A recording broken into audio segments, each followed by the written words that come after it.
राहुल गांधी जिस तरीके से कह रहे हैं लोकतंत्र पर हमला सबसे बड़ा खतरा है, क्या कहेंगे राहुल गांधी को? देखिए, अभी जो उनके जो बयान बहुत सारे निकल रहे हैं कि इतने लाख वोट काट दिए गए,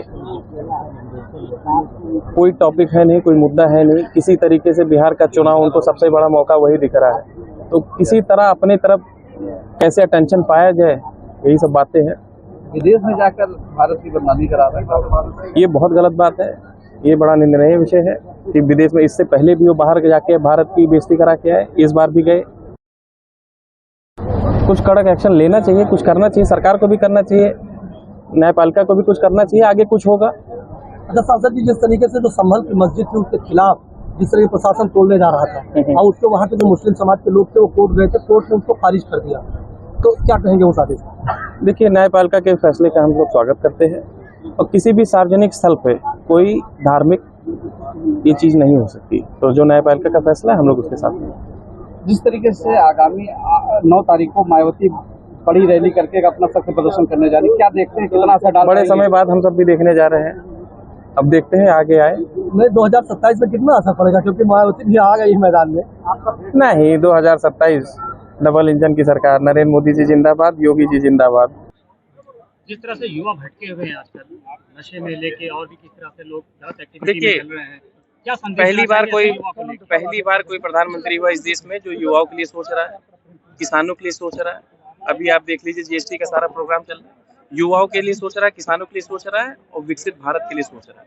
और जब युवा फिट रहेगा, देखिए खेल हमको मानसिक के साथ साथ शारीरिक भी हमको मजबूत करता है और 65% आबादी युवा है, और जब हम इनको ही मजबूत करेंगे तो हमारा देश भी आगे जाएगा। और प्रधानमंत्री जो कर रहे हैं और हम लोग उसमें अपने अपने भागीदारी निभा रहे हैं। तो जिस तरीके से बिहार में 65 लाख वोट हटाए गए चुनाव आयोग के द्वारा, राहुल गांधी कह रहे हैं कि चुनाव आयोग निष्पक्ष काम नहीं कर रहा, आप क्या?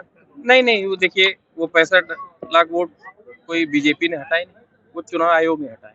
अब उसमें कोई क्या बोलता है, ये उनकी मानसिकता है, उनकी यही राजनीति है, अब इस पर कुछ कहा नहीं जा सकता। इस तरीके बाबा बागेश्वर लगातार बोलते रहते हैं बेबाक, उन्होंने इस बार कहा है कि हिंदू राष्ट्र बनना ही चाहिए। हम सब भी तैयार है हम सब भी। सांसद जी, अस्थायी नौकरियों को खत्म किया जा रहा है, जिस पर पूर्व सांसद ने सवाल उठाए हैं कि अस्थायी नौकरियां जिस तरीके से खत्म की जा रही हैं, ऐसे में पढ़ने लिखने से कोई फायदा नहीं। अच्छी संगत या अच्छे लोगों के साथ इसका जवाब अच्छी संगत माने में बुद्धिजीवियों के साथ रहिए, ज्ञान लीजिए, खिलाड़ियों के साथ रहिए, खेल में अच्छी चीजें सीखिए, इसका कहने का मतलब ये था। राहुल गांधी बचकाना बयान देते थे, उनको भी कुछ नसीहत दे दिए, वो भी युवा की बात करते हैं। वो उत्तर प्रदेश आए, यहाँ से सीखे, बिहार में है, उत्तर प्रदेश आए सीखे। नहीं, देखिए, ये फर्जी वोट हम लोग तो बहुत समय से देख रहे हैं, ये मुद्दा ही फर्जी है। एक मैंने पिछली बार भी कहा था कि पार्टी के खिलाफ कुछ नहीं, बीजेपी के खिलाफ कुछ नहीं, बिना दाग के प्रधानमंत्री, बिना दाग की भारतीय जनता पार्टी। तो जब कोई मुद्दा ही नहीं है कि छोटी छोटी बातों पे बगला के सबको, चुनाव अब नजदीक है, यही करने की कोशिश कर रहे हैं। तो ऐसे में बसपा शक्ति प्रदर्शन करने जा रही है, क्या कहेंगे इस पर? लखनऊ में शक्ति प्रदर्शन, देखिए, बसपा का एक समय था, अब हमारे हिसाब से दिखती तो नहीं है। अब शक्ति प्रदर्शन करें भाई, हर किसी, सब किसी को आजादी है, करें शक्ति प्रदर्शन।